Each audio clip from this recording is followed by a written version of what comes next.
Graça e paz do Senhor nosso Deus e Salvador Jesus Cristo. Que bom falar com cada um de vocês. É uma alegria mais uma vez poder compartilhar a palavra do nosso Deus, trazer as boas novas de salvação, as belas palavras de vida. Como que você está se sentindo nesse momento em que nós estamos enfrentando essa pandemia? Queira Deus que vocês estejam bem. Mas há muitas reações que a gente pode ter. Pode ser nós podemos estar desencorajados, podemos estar desesperançosos, ou podemos estar com muita esperança. Muitas são as reações. Como que você vê esse momento? Como que você enxerga esse tempo? Nessa noite eu quero falar para vocês sobre um tema que vai encorajar o coração de vocês. Vamos fazer uma oração pedindo a Deus que possa aplicar a sua palavra em nossas mentes, em nossos corações. Deus, nós te louvamos por tua palavra. Ó Deus, te louvamos porque o Senhor nos dá o privilégio de estudá-la. Ó Deus, abençoa todos os nossos ouvintes, irmãos e irmãs em Cristo Jesus, e todos aqueles ainda que estão aqui, ó Deus, por alguma razão o Senhor os trouxe aqui, ó Deus, o Senhor possa aplicar a palavra do Senhor nesses corações. Que o teu Santo Espírito, ó Deus amado, possa iluminar esses corações. Ó Deus, que o Senhor possa aplicar com poder a palavra do Senhor nesses corações. Ó Deus, guarda, protege, abençoa cada família, a cada irmão e irmã, a cada ouvinte. Eu te peço assim, em nome do Senhor Jesus Cristo. Amém. Vamos fazer a leitura do nosso texto para meditar nesse texto, Zacarias capítulo 6. Zacarias capítulo 6. Diz assim o texto bíblico: Outra vez levantei os olhos e vi, e eis 4 carros saíam dentre 2 montes, e estes montes eram de bronze. No primeiro carro os cavalos eram vermelhos, no segundo pretos, no terceiro brancos e no quarto baios. Todos eram fortes. Então perguntei ao anjo do Senhor, que falava comigo: Que é isto, meu Senhor? Respondeu-me o anjo: São os 4 ventos do céu, que saem de onde estavam perante o Senhor de toda a terra. O carro em que estão os cavalos pretos sai para a terra do norte, os dos brancos após eles, os dos baios para a terra do sul. Sai assim os cavalos fortes forcejando por andar avante para percorrer a terra. O Senhor lhes disse: Ide, percorri a terra. E percorriu a terra. E me chamou e me disse: Eis aqueles que saíram para a terra do norte, fazem repousar o meu espírito na terra do norte. A palavra do Senhor veio a mim dizendo: Recebe dos que foram levados cativos, a saber, Eldai, de Tobias, de Jedaías, e vem tu no mesmo dia e entra na casa de Josias, filho de Sofonias, para o qual vieram da Babilônia. Recebe, digo, prata e ouro, e faze coroas, põe-nas na cabeça de Josué, filho de Josadaque, o sumo sacerdote, e dize-lhe: Assim diz o Senhor dos Exércitos: Eis aqui o homem cujo nome é Renovo. Ele brotará do seu lugar e edificará o templo do Senhor. Ele mesmo edificará o templo do Senhor e será revestido de glória. Assentar-se-á no seu trono e dominará, e será sacerdote no seu trono, e reinará perfeita união entre ambos os ofícios. As coroas serão para Elém, para Tobias, para Jedaías e para En, filho de Sofonias, como memorial no templo do Senhor. Aqueles que estão longe virão e ajudarão no edificar o templo do Senhor. E sabereis que o Senhor dos Exércitos me enviou a vós outros. Isso sucederá se diligentemente me ouvirdes a voz do Senhor, o vosso Deus.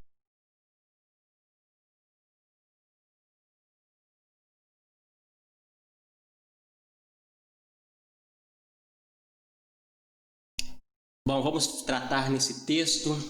É um momento difícil que todos nós estamos passando, a igreja está enfrentando dificuldades, mas esse texto vai trazer um conforto aos nossos corações, entender a situação de uma perspectiva diferente, de uma perspectiva nova. Vamos lembrar uma história bíblica. Quando Geazi viu o exército da Síria atacando a Israel com seu grande exército, Geazi temeu e disse a Eliseu, o profeta: que faremos? Eliseu, confiante no Senhor e com os olhos bem abertos, Eliseu disse: não temas, porque são mais os que estão conosco do que os que estão com eles. Eliseu orou para que abrisse os olhos de Geazi, e Deus abriu os olhos dele, e ele então viu que o monte estava cheio de cavalos e carros de fogo em redor de Eliseu. Você viu que esse texto ele está bem próximo do que nós acabamos de ler? Que visão impressionante! Certamente todo judeu jamais esqueceu essa história. Quero também que você não esqueça, que você tenha essa visão celestial do andamento da carruagem. Não perca essa lição de vista que você vai aprender hoje. Quando o anjo do Senhor, nós já falamos, esse anjo do Senhor é o próprio Jesus pré-encarnado, ele deu a visão a Zacarias, a história de Eliseu iria auxiliar a todo judeu na compreensão dela. Uma visão de carros de Deus com seus cavalos seriam de grande encorajamento para o povo de Deus, que foram feitos escravos de nações como Babilônia, Pérsia, Grécia e por fim a Roma. Mais à frente, no exato momento em que reinava Dario, em seu segundo ano, 520 a.C., o povo de Deus se sentia desanimado para a reconstrução do templo, com a sensação de que tudo ia mal a pior.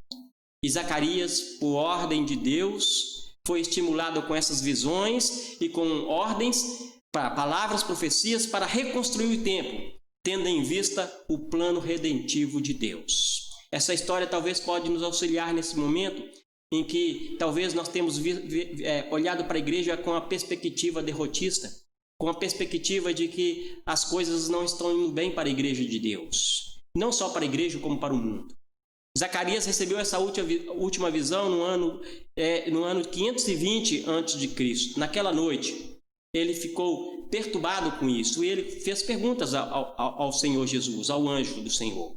A primeira visão que já tratamos, lá no capítulo 1, mostrava os cavaleiros divinos e falavam da relação de Jerusalém com as nações. Falava do mundo em paz, em que os inimigos do povo de Deus descansam de seguro, fazendo maldades e viviam seguros na sua tranquilidade.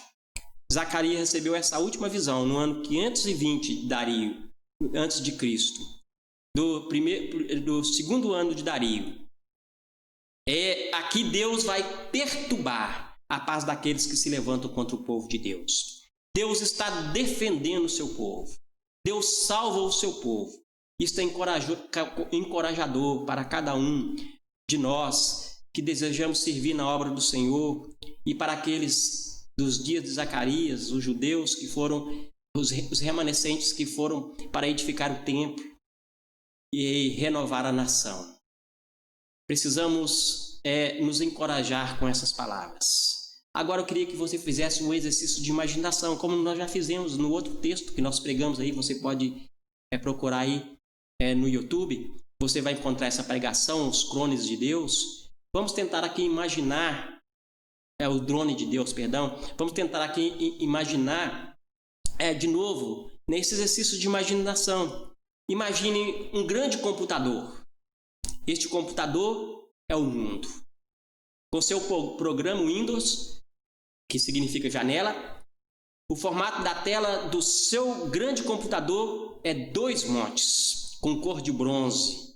E quando você olhar com seus óculos 3D, você vai ver 4 carruagens de guerra saindo da janela e atrás desses cavalos e seus cavaleiros, eles saem para diferentes direções.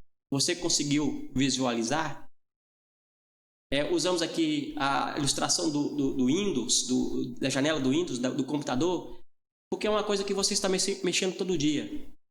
Mas é uma coisa que você está abrindo e você está vendo todo momento e toda hora. Agora eu quero que você possa colocar isso no seu coração e na sua mente e na sua imaginação. Você consegue visualizar? Não perca a carruagem. A terra, em seus 4 pontos cardeais, está sob o controle de um rei. Este rei não é o rei Dario, não é nenhum presidente dos nossos dias, não é nenhum presidente de nenhuma das nações. Naquela época, que se valia de bronze, um metal precioso, quem tinha muito bronze, tinha esse metal, tinha o poder. O bronze servia para fazer, então, uma arma ou um escudo. Por exemplo, Jeremias foi chamado, por se manter firme contra os seus inimigos, contra os ataques dos inimigos, ele foi chamado de muro de bronze. Portanto, os montes de bronze que representam o poder do rei que governa todas as nações. Esse monte de bronze, esses parecem portais que se abrem, que trazem o exército de Deus, a carruagem daquele que governa sobre todas as nações. Essas são, na nossa imaginação aqui, na nossa figura ilustrativa, essas são as janelas do grande computador, na imagem.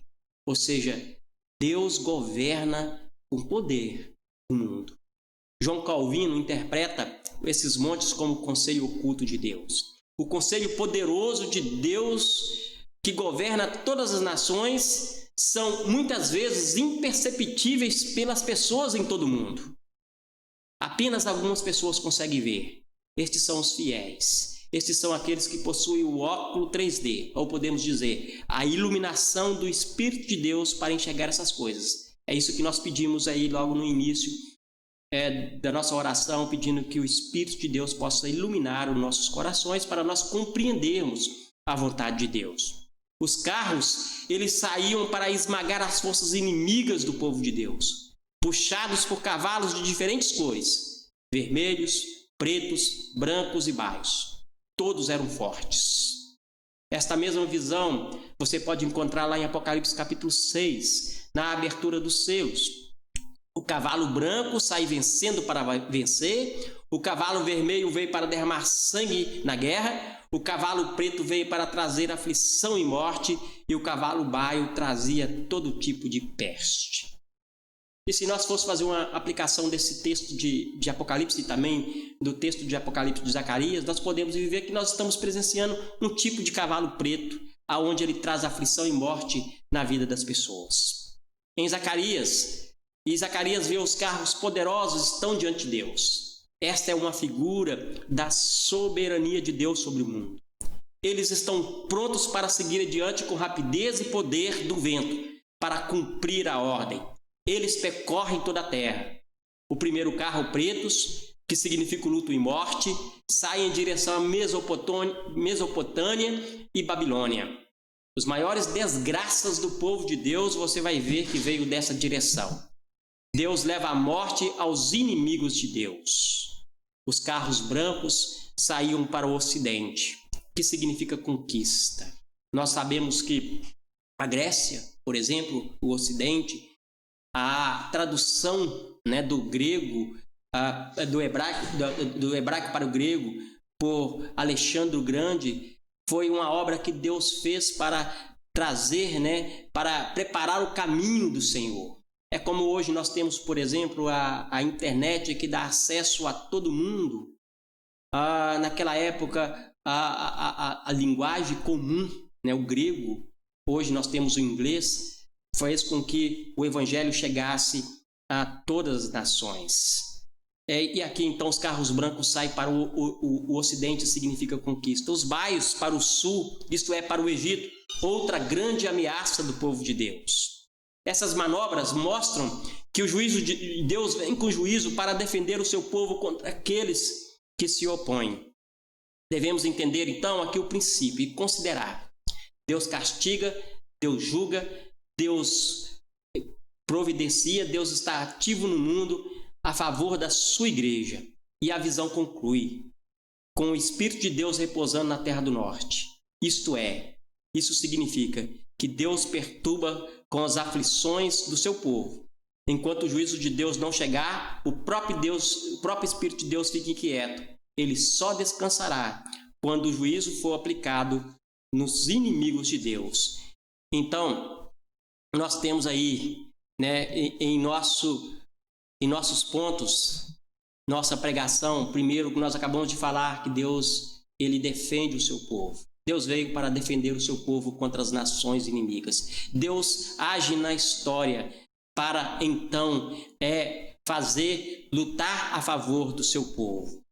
Esse é o primeiro ponto. Creia nisso, tenha essa expectativa de que Deus, ele age no mundo.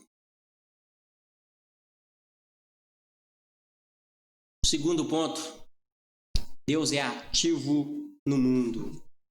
Deus é ativo no mundo, Deus é providente. Vamos tratar então desse ponto. O que isso tudo nos revela? Toda aquela visão que Zacarias teve. Isso traz então algumas considerações, algumas lições que nós devemos perceber aí. Essa é uma visão do exército celestial. Eles avançam sobre o mundo e mostram que Deus toma a iniciativa. Ele é o Deus da providência. Ele faz tudo para proteger o seu povo. Ele conduz a história de acordo com seu propósito redentor para o bem do seu povo. Se na primeira visão dos cavalos ficou evidente a onisciência de Deus, aqui fica evidente o poder soberano de Deus, o poder providente de Deus, o poder ativo de Deus. Deus não está lá no céu sem se importar conosco, Ele está bem aqui. Os deístas acreditavam que Deus é um grande relojoeiro que está lá no céu e não se importa conosco, que deixou o nosso bel prazer, a nossa própria responsabilidade. Mas nós cremos na ação de Deus, nós cremos na soberania de Deus. E aqui fica evidente isso, que Deus age, que Deus ele age no mundo, Ele é soberano. Seus agentes saem para cumprir a sua vontade no mundo. Esses agentes são o seu exército celestial, são os anjos. Salmo 68:17 diz: os carros de Deus são 20.000, sim, milhares de milhares. No Salmo 2, nós podemos ler que os povos, as nações, os príncipes, os impérios se levantam, se enfurecem contra o cristianismo, contra o povo de Deus, contra o ungido do Senhor. Diz o Salmo 2: por que se enfureceram os gentios e os povos imaginam coisas vãs? E os reis da terra se levantam e os príncipes conspiram contra o Senhor e seu ungido, dizendo: rompamos os seus laços e sacudamos de nós as suas algemas. O texto diz: ri-se aquele que habita nos céus. O Senhor zomba deles. Na sua ira, em seu tempo, lhe há de falar, e no seu furor os confundirá. Deus subjuga todos os inimigos em todos os cantos do universo em seu tempo. Todos aqueles que se colocam contra o seu ungido, contra o seu povo, Deus se levanta. O que você tem que aprender aqui? Hoje, quando você olha para a história presente do mundo, você pode ficar desanimado com a direção que ele vem tomando.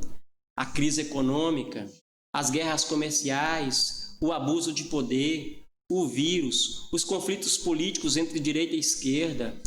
E você pode dizer, especificamente deste ano, não tivemos sorte em 2020. Coronavírus, praga de gafanhotos, corrupção, manipulações das grandes mídias de comunicação. Estamos sujeitos aos homens que governam este mundo? Estamos sem sorte? Não há solução?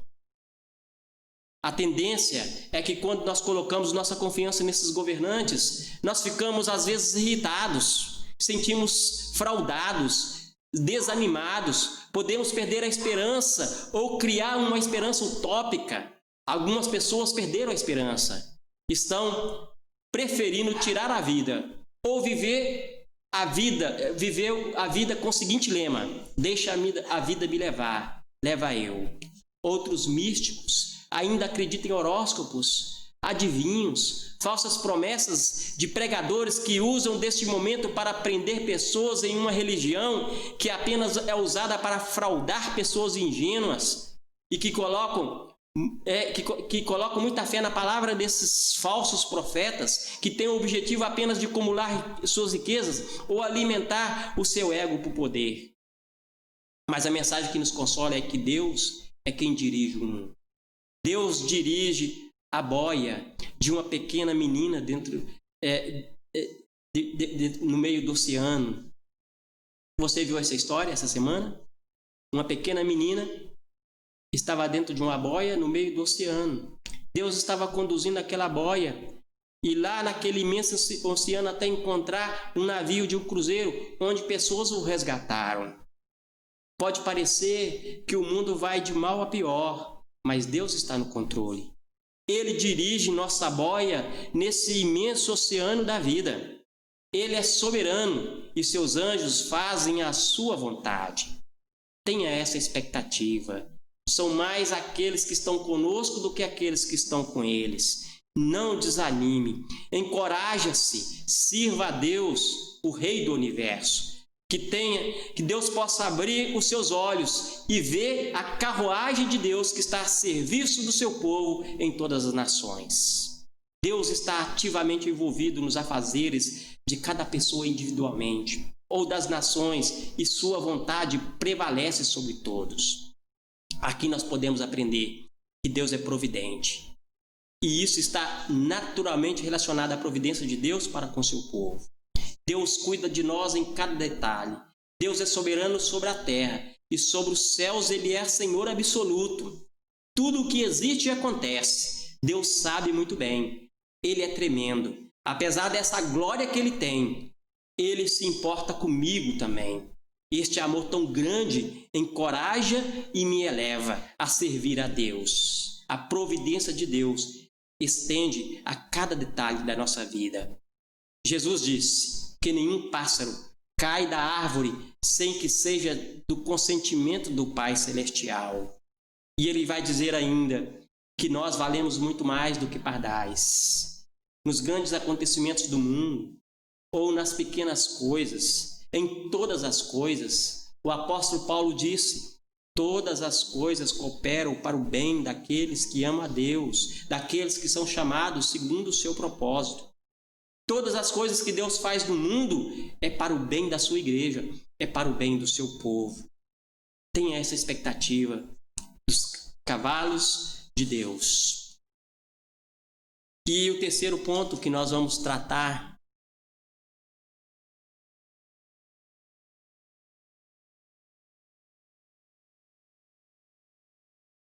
será o ponto mais importante que a gente deve marcar. Deus envia o seu ungido para nos salvar. Deus envia o seu ungido para nos salvar. Zacarias, então, tem uma ordem. As visões terminaram. E as revelações de Deus ao profeta agora, ela é verbal. Deus dá uma ordem ao profeta. E essa parte serve como uma conclusão para as visões que se encerraram. Que o profeta havia recebido. Desde o primeiro capítulo até o capítulo 6. Ele devia agora ir ao encontro dos representantes que vieram do exílio, Eldai, Tobias e Gedaías, que estavam hospitalizados, ou seja, estavam Josias, da casa de Josias. Ou seja, eles foram hospedados lá, naquela casa. Zacarias devia então pegar uma oferta deles e usá-las para fazer uma coroa formada por um traçado de fios de prata e de ouro. Entendida então como uma coroa múltipla. No hebraico, a ideia lá é coroas. A ideia pode ser, não que existe mais de uma coroa, mas seria aquela ideia de um diadema. Apocalipse 19:12 também vemos o Senhor Jesus montado em um cavalo com uma coroa de muitos diademas sobre sua cabeça. É de esperar então que a coroa fosse colocada no representante real. Quem seria esse representante real? Ou seja, da linhagem de Davi, seria Zorobabel. Mas o anjo manda Zacarias colocar sobre Josué, o sumo sacerdote. Parece estranho, não é? O anjo do Senhor ordena restaurar então o ofício real e o ofício sacerdotal e fazer uma cerimônia real. Naqueles dias o povo de Deus estava sem o governo, em Judá, mas eles estavam debaixo do governo do imperador Dario. Mas eles deveriam de fazer uma restauração do rei e do sacerdote em sua nação. Então era para fazer uma cerimônia real. Ela servia para renovar a promessa que Deus prometera a Davi, que seu reinado seria eterno. Jamais faltaria rei. Mas é estranho não ungir alguém da linhagem de Davi, que seria Zorobabel no caso.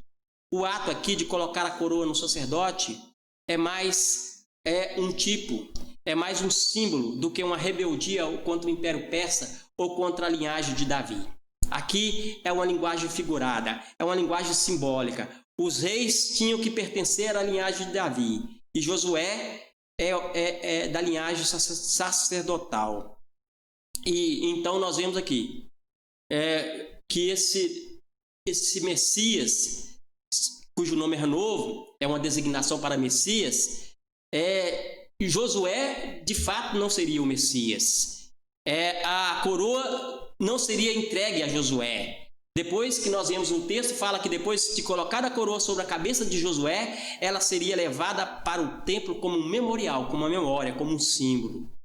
O ofício sacerdotal é revestido de um simbolismo em suas vestes, por isso a escolha do sacerdote Josué. Então, o que nós entendemos aqui como princípio? O sacerdote representava o povo em retidão perante Deus, diante da sua santidade e glória. Ele representava o Deus homem, o nosso Redentor, diante do Pai que haveria de vir. Então, a cerimônia aqui retratada visivelmente se refere a Jesus, se refere ao Messias, ao seu ofício e obra, à união dos dois ofícios, rei e sacerdote. E o versículo 13, falando do Messias, diz: ele será revestido de glória, assentar-se-á no seu trono e dominará. Algo que não era possível naquela época para Israel, que estava sob domínio persa, mas apontava para um novo tempo. Também na antiga aliança havia separação entre o sacerdócio e o ofício real. Um rei não podia exercer a função de sacerdote. Podemos perceber que Saul fez isso e foi rejeitado por Deus. Ele não poderia exercer o ofício de sacerdote e vice-versa. O sacerdote não poderia servir como rei. Mas houve um rei, além de Saul, que ousou transgredir a regra e foi punido de lepra. Nós podemos ler isso em 2 Crônicas 26, 16 e 20. Depois você descobre aí qual é esse rei. Mas o Messias é aqui tipificado. Ele viria como sacerdote e como rei. Um sacerdote real, assentado em majestade e poder. Esse Messias iria conduzir o povo de Deus. Ele não iria satisfazer os seus interesses, os seus sonhos, promovendo guerra para acumular riquezas. Esse rei, esse Messias já é dono de tudo. Os montes dele são de bronze. No entanto, ele deixa sua glória e ele vem a esse mundo para salvar e para buscar o seu povo. Esse Messias não fez como fizeram muitos reis de Israel e de Judá, que fizeram o que era mal perante o Senhor, que idolatraram. Esse Messias seria um verdadeiro líder. Ele seria puro, teria compaixão do seu povo, do seu rebanho, ministraria a necessidade do seu rebanho. Seu domínio não era empunhar uma espada contra o seu rebanho, mas fazer sacrifício por ele. Ele se ofereceu como sacrifício que se oferece em favor do seu povo. Assim fazia o sacerdote. Ao entrar no templo, ele levava o sacrifício. Esse Messias foi o próprio sacrifício. Esse é o rei que morre pelos pecados dos seus súditos. Como Jesus disse, ele mesmo, nosso rei, o bom pastor, dá a vida pelas suas ovelhas. Esse rei, ele vai exercer o seu domínio com bondade, com mansidão e humildade em seu coração, para guiar com autoridade o seu povo, não com regras duras, mas em amor.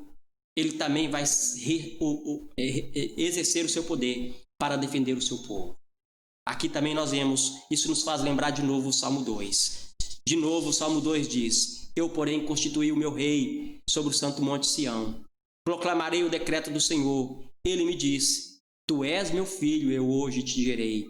Pede-me e eu te darei as nações por herança, e as extremidades da terra por tua possessão. Com vara de ferro as regerá, e as despedaçará como um oleiro.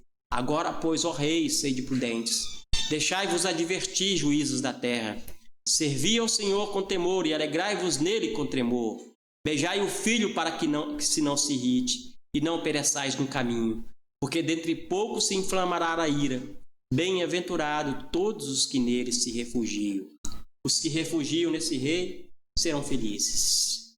Os que se levantam contra esse rei serão despedaçados, serão regidos com varas de ferro. Então, todos nós agora nesse dia de salvação, somos convocados a beijar o Filho. Beijai o Filho para que não se irrite. A figura aqui é de prostrar, em adoração e submissão a Ele. Caso não haja uma submissão voluntária, com temor e tremor, uma submissão amorosa, Ele vai exercer a sua vara contra aqueles que não se prostram, contra aqueles que não se submetem a eles. Aqueles que não se submetem perecerão no caminho. Mas felizes são aqueles que se refugiam em Cristo. Felizes são aqueles que se depositam a sua fé no Messias. Sendo ele manso e humilde de coração, estes encontrarão paz para suas almas, encontrarão descanso para a sua alma. Você pode encontrar descanso para a sua alma quando você vê nessa perspectiva de que o governo desse mundo está sobre a vara de Cristo, sobre a direção do governo do sacerdote rei. Está claro aqui que o sacerdote rei é Jesus, simbolizado nessa figura misteriosa de Gênesis 14, Melquisedeque, que é o rei de justiça, e governante de Jerusalém, que significa cidade da paz. Ele é também o rei da paz. Hebreus 7 mostra então essa união de ofícios que se cumpre em Jesus, a tipo de Melquisedeque. Como sacerdote, ele oferece o sacrifício para satisfazer o juízo de Deus contra o nosso pecado, porque o salário do pecado é a morte. E tendo ressuscitado no terceiro dia, ele apresenta este sacrifício no próprio trono, no próprio tabernáculo de Deus, no próprio santo dos santos. E por causa desse sacrifício, Deus o entronizou como rei. Ele está sentado como nosso rei. Ele agora reina no trono das alturas e governa sobre todas as nações, até mesmo sobre aqueles que se levantam contra eles. Ele voltará para colocar todas as coisas em ordem. Se hoje você está desanimado com o rumo que está tomando o nosso mundo, com o rumo que está tomando as políticas, com o rumo que está tomando os governos, você sabe que o nosso Messias é Jesus. Esse Messias edificará o templo do Senhor. E isso é encorajador para nós que estamos edificando, que estamos trabalhando na casa de Deus, daqueles que trabalham para a construção do templo, pois o propósito aqui era motivar aqueles que estavam trabalhando na construção do templo. Mas aqui nós vemos que o Messias vai edificar um templo diferente. Isso se refere a um tempo futuro. Quando ele veio, ele fez isso. Ele restaurou o templo. Isso se refere então ao templo diferente, um templo para todas as nações, onde todos os povos podem adorar. Isso está representado também aqui nesse texto, quando nós vemos então as figuras daqueles que vieram de longe para construir o templo e ofertaram, como é o caso de Elém, Tobias e Gedaías. Eles vieram de longe para ajudar a construir o templo do Senhor. Eis aqui uma visão missionária. Muitos vieram de longe para edificar o templo do Senhor. Deus trabalha, Deus opera em todo mundo e o Evangelho está sendo levado, as boas novas de salvação desse Messias, a palavra desse Messias está sendo levada ao mundo para resgatar pessoas de todas as nações, de todos os povos, de todas as tribos. Nós temos que ter essa visão da obra missionária. A verdadeira casa espiritual de Deus resplandecerá não sobre uma cidade, mas sobre todo mundo. A obra de Jesus é edificar o templo que somos nós, onde Deus habitará em toda a sua glória. E quando Jesus veio, Ele iniciou essa construção em sua encarnação. O Verbo se fez carne e habitou entre nós, cheio de graça e de verdade. Vimos a sua glória como unigênito do Pai. A palavra aqui habitou é tabernaculou, ou seja, ele fez tabernáculo entre nós. É a ideia de templo. Ele fez o seu templo entre nós. Jesus falou de sua morte e ressurreição como a reconstrução do templo. Destruirei esse santuário, reconstruirei em 3 dias. Então o verdadeiro templo de Deus é Cristo Jesus. Ele é a pedra angular da casa espiritual de Deus, que somos nós, judeus e gentios. Somos templo de Deus por meio de Jesus. E como diz o texto, onde encontrar 2 ou 3 que se reúnem em nome do Senhor Jesus Cristo para exercer a disciplina ou para adorar a Deus, Ele estará ali no meio deles. Jesus é o centro do templo, é o motivo de nossa obediência e submissão. E o profeta Zacarias diz: eis aqui o homem. Esse é o homem que é profetizado em todas as Escrituras. Este é o homem, esse é o Deus homem que veio para nos salvar. Jesus é o Messias prometido. Temos aqui então uma lição para nós hoje, nesses dias em que a política está em alta. Qual é o modelo que você defende? Você defende a anarquia, a monarquia, a ditadura ou a democracia? Talvez você diz que o mais perto da Bíblia seria a monarquia. E parece ser isso que está sendo defendido aqui. Mas Israel se frustrou com a monarquia, e também outros povos, até a nossa época, se frustram com esse sistema de governo. E talvez você coloque a sua esperança em um governo democrático e tem colocado todas as suas esperanças no presidente que hoje representa a democracia. Você está pensando que o seu Messias é o Messias Bolsonaro. Bolsonaro, junto com os outros 2 poderes democráticos, o legislativo, deputados, senadores, e o judiciário. Este é o poder representativo da democracia. Você coloca a esperança, talvez um governo que está indo muito bem, mas talvez outros sistemas que não estão indo muito bem, que está deixando nós frustrados. Você pode perceber o quanto nós temos sido frustrados pelos nossos representantes? Eles não podem solucionar os problemas do nosso mundo. Eles podem amenizá-los, sim. E nós temos que eleger. Deus coloca os governos nesse mundo para o nosso bem ou para a espada. Eles podem, com o auxílio da graça comum, fazer muito para nós. Mas neles não está a nossa esperança. Muito menos em um ditador imperial e muito menos na anarquia. A esperança não está em cada um por si e Deus por todos, como diz o ditado. Nossa esperança está unicamente exclusiva no Messias Jesus Cristo. Um governo divino humano, um governo não monárquico, um governo teocrático, que serve como sacerdote para salvar o seu povo dos pecados deles. Um líder pastor que conduz com graça e verdade. Um rei que ama os que nele se refugiam e aplica a justiça de sua vara de ferro naqueles que não lhe submetem. Eu amo Jesus. Você ama? Hebreus 8 diz: possuímos tal sacerdote que se assentou à destra do trono da majestade nos céus, como ministro do santuário e do verdadeiro tabernáculo que o Senhor erigiu, não um homem. Um sacerdote, rei, que se assenta no trono real. Esse rei é Jesus. Ele a si mesmo se humilhou, tornando-se obediente até a morte de cruz. Pelo que também Deus exaltou sobremaneira e lhe deu o seu nome que está acima de todo nome. E a pergunta que eu lhe faço é: você beija o Filho? Você depositou a sua fé nele? Você tem essa expectativa da soberania do Deus homem, do Deus que governa? Nós podemos ver em Apocalipse uma visão maravilhosa.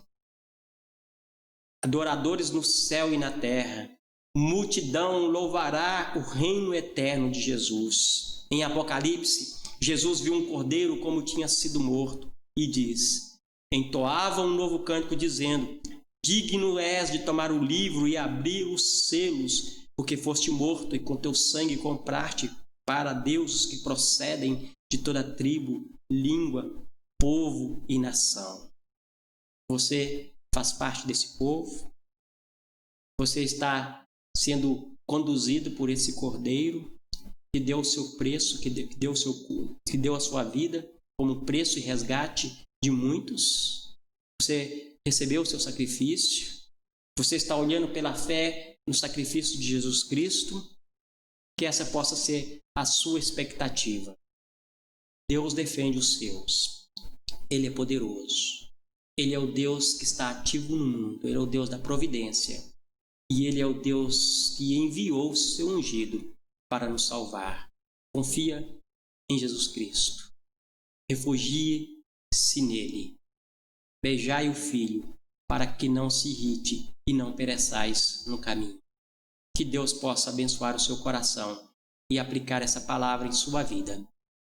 Eu quero te pedir favor, se você ainda não se inscreveu em nosso canal, se inscreva aí, dá um joia, compartilhe esse vídeo com outras pessoas. Na terça-feira nós estaremos de novo falando a palavra de Deus, tanto no YouTube como no Instagram, da Igreja Presbiteriana do bairro Santa Cruz, de BH. Você pode nos acompanhar lá também e ouvir a pregação que nós estamos fazendo no livro de Gênesis, estudos bíblicos no livro de Gênesis.